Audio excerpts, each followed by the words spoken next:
First, ang nangyayari kay tropa is, again, typical nice guy, torpe. Okay?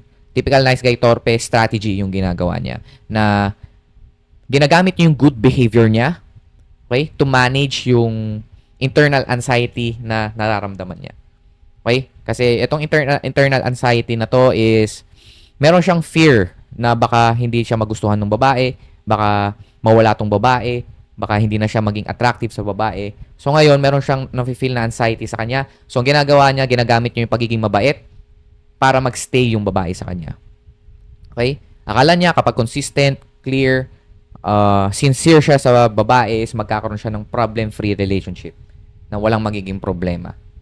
So, he is trying to smooth everything out. Binibigyan niya sa babae lahat ng gusto.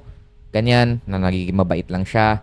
So, in reality, ang ginagawa lang talaga niya is he is using that kindness, yung pagiging gentleman niya, yung pagiging nice guy niya, para mag-purchase ng attraction and certainty from the girl. So, tinatry niyang bilhin yung attraction ng babae.